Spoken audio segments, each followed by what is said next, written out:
बायपासवर truck आणि टेम्पोच्या झालेल्या अपघातात एका इसमाचा मृत्यू। मुंब्रा बायपासवर ट्रक आणि टेम्पोच्या अपघातात एका इसमाला आपला जीव गमवावा लागलाय।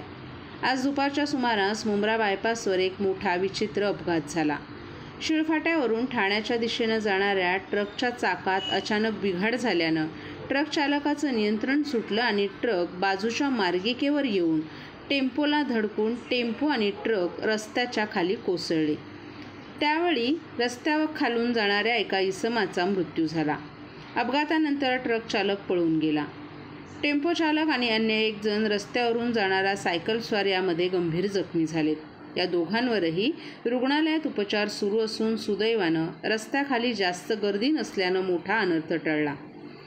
सध्या मुंब्रा बायपासवर ज्या ठिकाणी हा अपघात झाला होता त्या ठिकाणी बघ्यांची प्रचंड गर्दी झाली होती। या अपघाताबाबत पोलिसांनी अद्याप कोणतीही प्रतिक्रिया दिली नाही।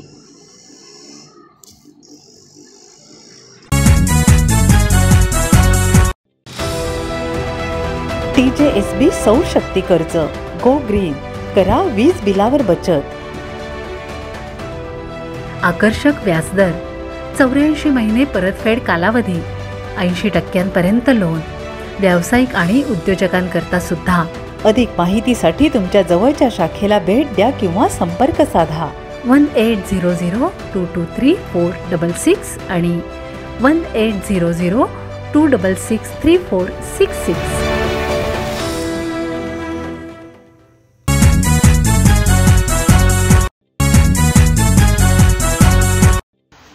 डोंबिवली MIDCच्या फेज 2 मधील मेसर्स अमुदान केमिकल्स कंपनीमध्ये गुरुवारी झालेल्या रिएक्टरच्या शक्तिशाली स्फोटात 8 जणांचा बळी गेलाय।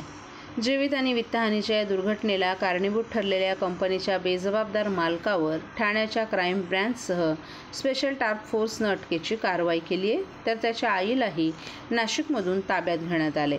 मलया प्रदीप मेहता असं अटक करण्यात आलेल्या कंपनीच्या मालकाचं नाव असून तो घाटकोपर येथील आरमॉल जवळ असलेल्या कल्पतरू आवरा या सोसायटीत राहणारा आहे।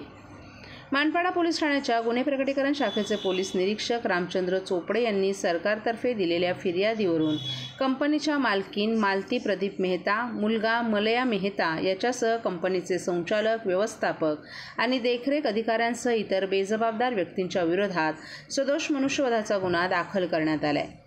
स्थानिक पोलिसांसह ठाण्याच्या क्राईम ब्रँचच्या अप्पर पोलीस आयुक्त पंजाबराव उगले, पोलीस उपायुक्त पराग मणेरे आणि शिवराज पाटील यांच्या मार्गदर्शनाखाली शोध पथकाचे सहाय्यक पोलीस आयुक्त निलेश सोनावणे, स्पेशल टास्क फोर्सचे सहाय्यक पोलीस आयुक्त शेखर बागडे, पोलीस निरीक्षक वनिता पाटील, सहाय्यक पोलीस निरीक्षक सुनील तारमाळे, सहाय्यक पोलीस निरीक्षक श्रीकृष्ण गोरे, फौजदार विजय राठोड आदींच्या पथकानं या गुन्ह्याचा समांतर तपास सुरू केला होता। या पथकानं तपास चक्रांना वेग देऊन मलया मेहता याला अटक केली। कंपनीत स्फोट झाल्यानंतर मुख्य आरोपी असलेल्या कंपनीच्या मालकीन मालती प्रदीप मेहता सायंकाळी नाशिकला गेल्या। नाशिकमध्ये त्यांनी नातेवाईकांच्या घरी आश्रय घेतला होता। तथापि क्राईम ब्रँचनं तांत्रिक विश्लेषणाच्या आधारे माग काढत या गुन्ह्यातील मुख्य आरोपी मालती मेहता यांना ताब्यात घेतले।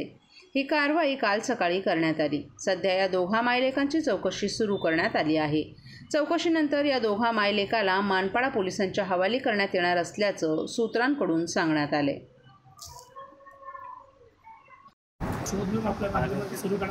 आणि किती पथक आपण तयार केलं? काल जे आहे डोंबिवली MIDC येथे बॉयलरचा स्फोट होऊन अनेक अत्यंत दुर्दैवी घटना घडली। अनेक निष्पाप लोकांचा बळी गेलेला आहे। या संपूर्ण प्रकरणात काल रात्री गुन्हा दाखल होऊन या सदर गुन्ह्याचा तपास हा जो आहे हा क्राईम ब्रांच ने घेतलेला आहे स्वतःकडे तपासासाठी। आणि मलया प्रदीप मेहता हा नावाचा जो आरोपी जो आहे मुख्य आरोपी याला क्राईम ब्रांचने अटक केलेली आहे आणि या गुन्ह्याचा तपास पुढे चाललेला आहे। आज सकाळी सुमारे 11:30 वाजण्याच्या सुमारास आपत्ती व्यवस्थापन कक्षाला मिळालेल्या माहितीनुसार कॅसल मिल नाका आझाद नगर येथे युनायटेड हॉटेलच्या बाजूला असलेल्या न्यू दिल्ली जायका रेस्टॉरंटला आग लागल्याची घटना घडली। या घटनेची माहिती राहुल वर्गे यांनी मोबाईलवरून दिली होती। आगीची घटना घडल्यावर तात्काळ घटनास्थळी सहाय्यक आयुक्त, उथळसर प्रभाग समिती, राबोडी पोलीस कर्मचारी, महावितरणचे कर्मचारी, आपत्ती व्यवस्थापन कक्षाचे कर्मचारी, एक पिकअप वाहनासह अग्निशमन दलाचे जवान, एक फायर वाहनासह, एक हायराईज फायर वाहनासह आणि एक रेस्क्यू वाहनासह दाखल झाले. या आगीत रेस्टॉरंटमधील 3 रेफ्रिजरेटर, 1 कॉम्प्युटर, 2 AC युनिट, हॉटेलमधील सर्व लाकडी टेबल आणि खुर्च्या आणि संपूर्ण इलेक्ट्रिक वायरिंग जळून खाक झाले. सुदैवाने या घटनेत कोणतीही जीवितहानी झाली नाही. ही आग सुमारे 11:40 सुमारास आपत्ती व्यवस्थापन कक्षाचे कर्मचारी आणि अग्निशमन दलाच्या जवानांकडून पूर्णपणे विझवण्यात आली आणि परिस्थिती नियंत्रणात आणल्याचं सांगण्यात आले.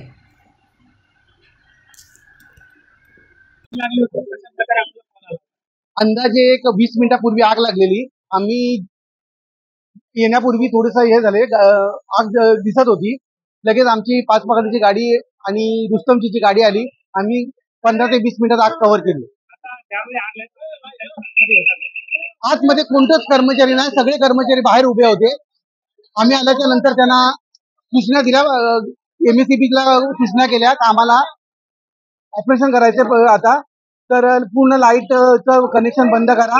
लाईटचं कनेक्शन बंद केल्यानंतर आम्ही 15 मिनिटातच आगीवर नियंत्रण मिळवलं. आगीचं कारण अजून काय स्पष्ट समजलेलं नाहीये.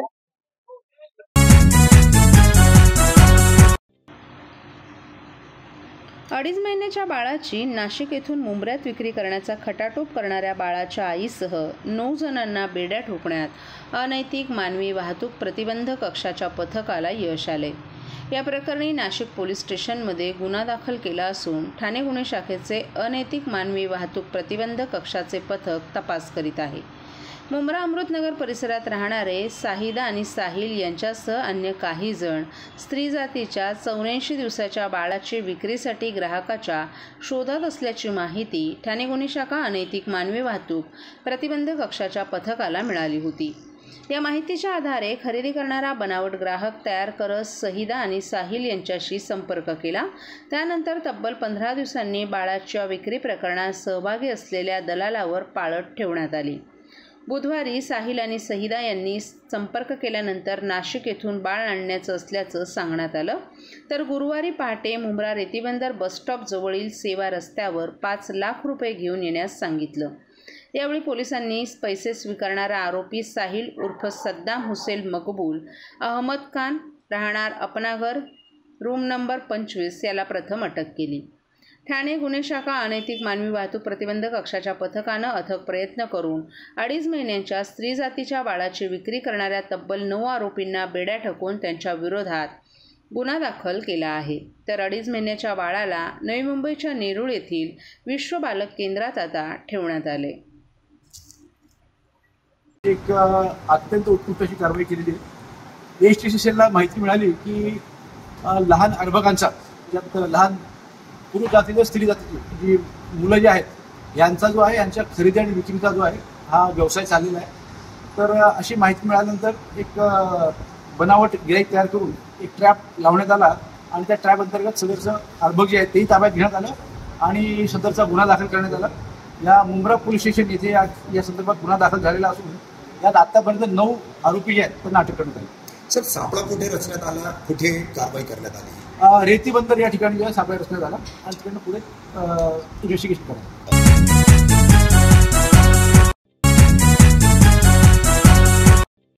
सर्व नागरिकांना आवाहन करण्यात येत आहे की सध्या डासांमार्फत पसरणाऱ्या डेंग्यू या आजाराचा प्रसार रोखण्यासाठी प्रत्येकाने पुढील प्रमाणे कार्यवाही करावी.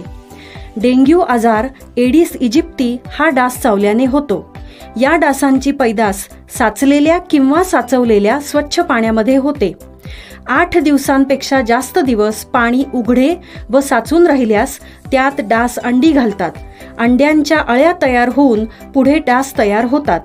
यासाठी आपल्या घरातील पाणी साठे, उदाहरणार्थ बॅरल्स, पिंपे, टाक्या, हौद, रांजणे इत्यादी दर आठवड्याला रिकामे करून घासून पुसून कोरडे करून पुन्हा भरावे.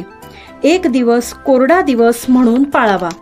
पाणी साठ्यांना घट्ट झाकणे बसवावीत किंवा जुनी साडी, चादर, धोतर यांनी बांधून झाकून ठेवावीत म्हणजे डास त्यात जाऊन अंडी घालणार नाहीत. घराच्या गच्चीवर, आजूबाजूला, अंगणात कोठेही पाणी साचू देऊ नये. भंगार सामान उघड्यावर टाकू नये. उदाहरणार्थ टायर्स, प्लास्टिक सामान, कुंड्या, टाकाऊ वस्तू इत्यादी. अशा सामानात पावसाचे पाणी साठून त्यात डेंग्यूच्या डासांची पैदास होते. घरातील कूलर्स, फ्रीजच्या पाठीमागील ट्रे हे देखील वेळोवेळी कोरडे करावेत. लक्षात ठेवा, नुसत्या फवारणीने डास घनता कमी होत नाही, तर त्यासाठी डास पैदास ठिकाणे नष्ट करणे ही आपल्या सर्वांची जबाबदारी आहे. कोणताही ताप अंगावर न काढता जवळच्या शासकीय रुग्णालयात मोफत औषधोपचार घ्या. अशा प्रकारे नागरिकांनी सहकार्य केल्यास डेंग्यूचा प्रसार रोखणे सहज शक्य आहे.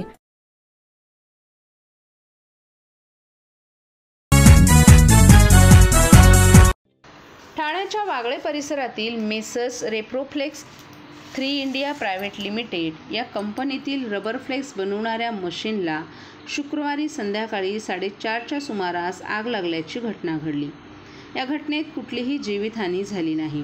ठाणे वागळे इस्टेट परिसरातील लामन इंडस्ट्रीयल इस्टेट समोर खेतले उद्यानाजवळ हाजुरी वागळे इस्टेट या ठिकाणी रेप्रोफ्लेक्स इंडिया प्रायव्हेट लिमिटेड ही कंपनी सदानंद पोडील यांच्या मालकीची असून या कंपनीमध्ये रबर फ्लेक्स बनवण्यात येतात.